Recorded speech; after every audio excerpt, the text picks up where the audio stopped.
Okay, welcome everybody. Thanks for tuning in to the PyChain 2022. And our next speaker is Ryan, who is going to talk about decentralized data analytics on the graph. Ryan, take it away. Hi, thanks for the intro, Naomi. So I'm Ryan Sudhakaran. I am a software engineer at Messari on the OnChain data team.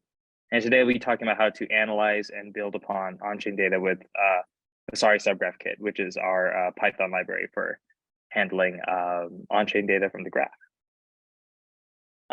So our agenda today is going to be pretty short. I'll try to breeze through topics without wasting too much time. But our list of topics is the state of on-chain data, where I'll talk about just a brief definition of some of the concepts around on-chain data, like what is on-chain data, what is the graph protocol, and how does what we're doing in Messari come into play there. Secondly, we'll talk about SubgraphKit, our Python library for data analysis, and give a brief demo of what we've built. And then we'll talk about Messari data apps, which are Python data applications built on top of on-chain data. So I'll give some brief screenshots and explanation around that. And then finally, I'll leave some room for a Q&A at the end. So to start off, what is the state of on-chain data today? Or rather, what is on-chain data? So on-chain data in summary is just raw or indexed blockchain data. So it's just data coming directly from the blockchain. And in the Web3 space, there's like a lot of data that's always floating around. Some of it is off-chain, like asset prices that come from exchanges and stuff. But a lot of it is stuff that actually comes from the blockchain, like stuff that has to do with transactions, or for DeFi protocols, swaps, lenders, liquidations, etc. When we think about on-chain data and on-chain data providers, I like to bucket the providers into two categories. There's a lot of ways to categorize things, but I think one that's relevant for this conversation is closed source versus open source. So what this kind of means for data providers is like how accessible and I guess auditable is the data. So for closed source providers, a lot of times, like if you go to different data platforms, like maybe like a Nonsen or like a DeFi Llama, like they provide you a lot of data that's accessible, but the way that the data is collected, or the way that the data is like enriched, is kind of data provider's secret sauce. So it's kind of closed off to the public. And a lot of the data can be proprietary. So like wallet labels, or like fancier analyses are data that's like cooked up internally and presented to the user. It could be very high quality, but you just kind of don't know what goes into it. Also, that data tends to have its own standardization based on the data provider's like own methodology that's not really available to the public. A lot of times that data is housed in an internal warehouse that can't be accessed to the public, or can be accessed by an API that's curated. And lastly, on these platforms, the analyses are curated and bespoke, selected by the product team and people in the organization, and the views and visualizations are also very select insights into the raw data that they have. Conversely, open source data is in a lot of ways the exact opposite. It's the methodologies behind the data collection are open. They're available to the community. They can be found on READMEs or documentation. The schemas and the shape of the data is community built. Standardization is something that the community defines. So like how the data is shaped is something that folks agree upon through some sort of group effort. And the visualization and the apps are not bound by a specific platform or a specific set of libraries. Rather, the data is open and people can build on top of them freely. So with these thoughts in mind, I'm going to go into talking about the graph protocol as a data source. So the graph protocol, the next slide. Graph protocol as a data source is, I would consider, an open data source. Well, I guess, what is the graph for folks that don't know? The graph, in short, is a decentralized protocol for indexing and querying blockchain data. Without going into too much detail, what that means essentially is the graph provides a set of data sources and tools to create data sources that allow you to query pre-indexed and pre-shaped blockchain data through a GraphQL interface. And the graph allows you to build, like people in the community, to build what are called subgraphs, which are essentially endpoints for querying this data via GraphQL. And there's a toolkit to build these subgraphs and to write your own data collection code and host it on the decentralized network. And so once it's hosted, anyone can access it. They just have to ping the graph endpoint. So it's a network for hosting data sources that provide blockchain data through a GraphQL interface. And so yeah, I mentioned the subgraphs before that are these data sources, and each subgraph has a GraphQL interface and a way to query that data source. And so because this is kind of a community effort, and there are a bunch of subgraphs by a bunch of different people, you kind of run into situations where, like, for example, in this example, Compound and Aave, for folks that are unaware, are both what are called lending protocols. So there are these decentralized finance protocols that deal with loans on the blockchain. And so they're very similar protocols. However, the subgraphs that are built on the graph have different schemas because they were built by two different people. Like this was built by Compound's team, this one was built by Aave's team. So there was no coordination during the building. And so you have these two very different schemas for the same kind of entity. And so while this data source, the graph as a data provider is an open source data provider, there is this problem of a lack of standardization around what is being built. And so that is where Messari comes in. And so what we're doing at Messari is we're trying to standardize all of the subgraphs, or as many subgraphs as we can, to fit into preset schemas that we've created with the community, and provide consistency around entities in those schemas. So, like, for example, lending protocols like Aave and Compound, like I showed before, they both have a concept of like markets. And so markets are an entity that is shared across all these protocols. And this allows you to cross-compare them really well. So like if you're looking at the same type of thing on a different chain or a different protocol, you can kind of cross-compare the entities. And additionally, we are providing a lot of QA and QAing and open methodology for testing out these subgraphs. So we have a team that like does data quality testing on each of the subgraphs we put out to make sure that we're getting correct data based on external data sources and just cross comparing with other places. And we also have like testing frameworks, and all of the schemas that we come up with, we release like the methodology for defining how those transformations in those fields were created. So like if we do any sort of aggregates, we have those formulas there in our GitHub repo. And lastly, we prioritize community support. So we have a pretty vibrant open Discord for subgraph development, and we try to encourage community developers to get on board and build out subgraphs and just have like the best open data possible in the space. So yeah, that's in a nutshell the Messari and the Graph. And so now where does Python come in? So with subgraphs, because they are GraphQL interfaces, there's an interesting thing that comes into play here. So GraphQL as a language was kind of built for the intermediary layer between a backend and a front end, right? So it was built for just traditional app development, like people that are building a React front end just want to access an object to get all of the state for presenting data on like a UI. So it's easy object access for UI frameworks. You can transform the data once you get it, but it's really built for like devs that know how to do front-end UI, right? And so I think the initial use case for the graph is for people building decentralized applications, or dApps. And so like you plop a UI onto any arbitrary GraphQL interface for a subgraph, and you can like view Uniswap data, but you can just view Uniswap data, and it's a good application for just that. For data analytics, though, the use case needs to be a little different, right? Like you want easy access to tabular data. So like a lot of data analysts know like Python and SQL. They know how to like get a data set and do flexible transformations on it. And essentially you want to get the raw data, and then you don't want any guardrails on that at all. You just want the raw data, and you want to be able to transform it the way you want. And so that's where SubgraphKit comes in. So SubgraphKit, in short, is kind of a Pythonic interface for dynamically building GraphQL queries. That's one thing it does. So instead of writing a GraphQL query or expecting a data scientist to write a GraphQL query, they can kind of describe what data they want in Python, and it'll go to the graph and get it.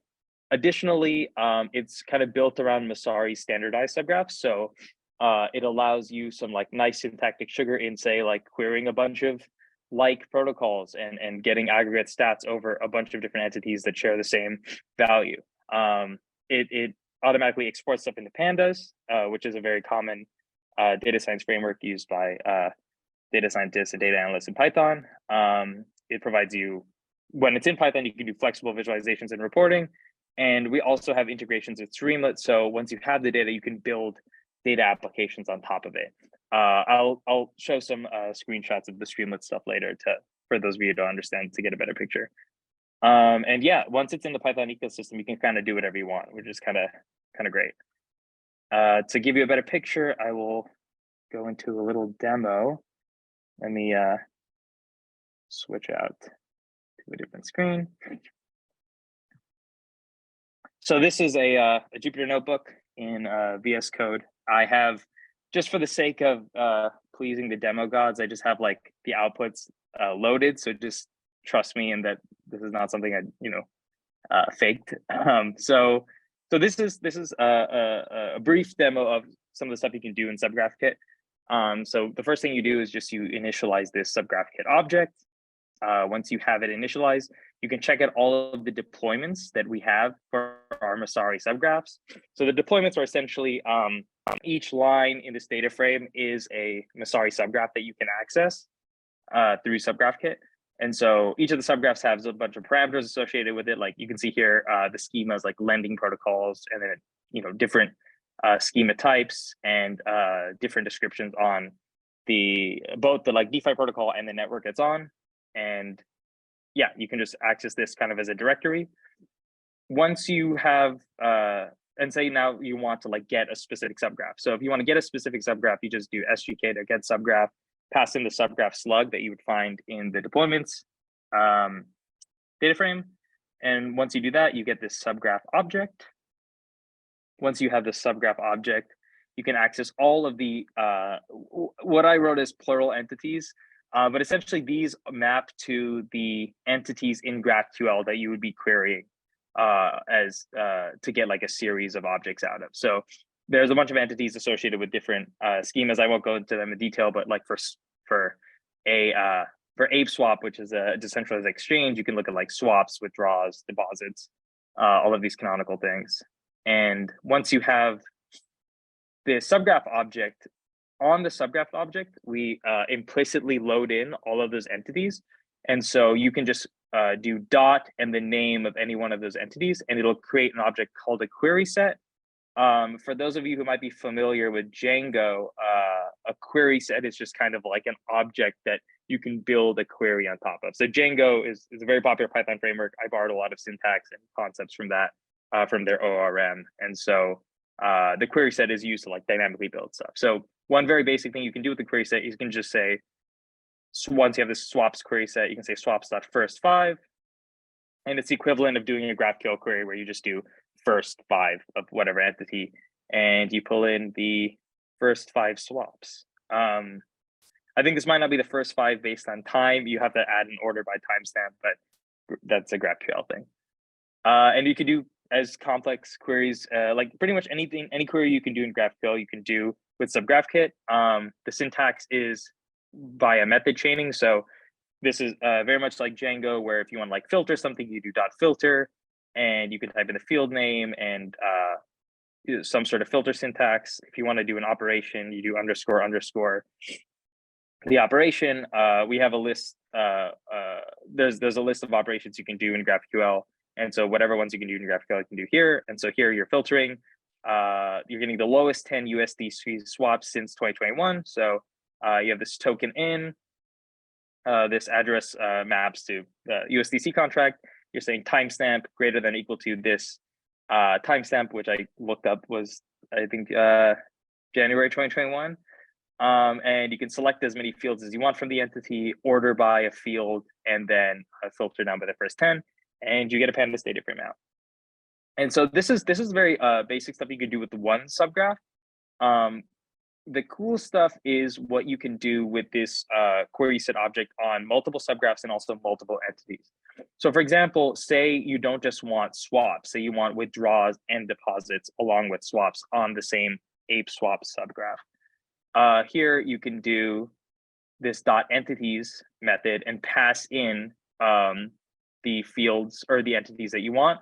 And what this will do is it'll asynchronously do 3 different queries to each one of these entities under the hood, and then concatenate them into a DF and present them here. And you can also access them individually by just unpacking them and accessing the DFs like this. So SubgraphKit under the hood has a lot of asynchronous code that it just kind of knows when to like do multiple queries depending on how you specify. And so here it's getting both the swaps, withdraws, and deposits. And in the one above, if you look at the rightmost columns, it's getting all of them, concatenating them, and you can see which entity it corresponds to. 3 minutes. Cool, thank you. So yeah, so there's also this concept of a multi-dex. I think this might be the last thing in the demo I touch on, but the multi-dex is really cool because you can get multiple, or the multi-subgraph is cool because you can get multiple subgraphs in one call, and you can act on it the same way you act on a normal subgraph. So here I'm saying get ape swap BSC, Polygon, and Ethereum. If you look at the plural entities for that, it gets the subset of entities that are the intersection of all 3 of them. So whatever entities are the same for all 3, you can query them the same way. And now here I can get the withdraws of all 3 of those subgraphs in the same data frame, and all of those are done asynchronously.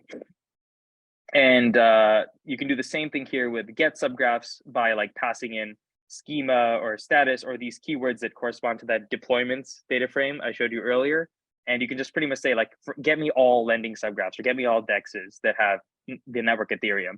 And it'll do the same thing as before. It'll create a multi-dex and you can do a bunch of operations on them. Below I have some code on more asynchronous stuff, but for the sake of time, I'll skip over it, and I'm happy to answer and go into more detail in the Q&A. Let me go back to the presentation.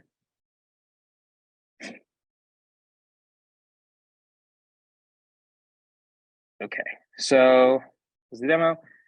So the last thing I'll touch on is a product we built called Messari Data Apps. And so these are streamlit data applications built on top of Python and on top of our subgraphs. So here, for example, is a lending dashboard that lets you look at a bunch of different lending algorithms and compare the aggregate statistics. And this is built on top of our Messari SubgraphKit data piped through Python. And Streamlit is a super flexible framework. So whatever you can do in Python and Matplotlib or any visualization library in Python, you can display in Streamlit.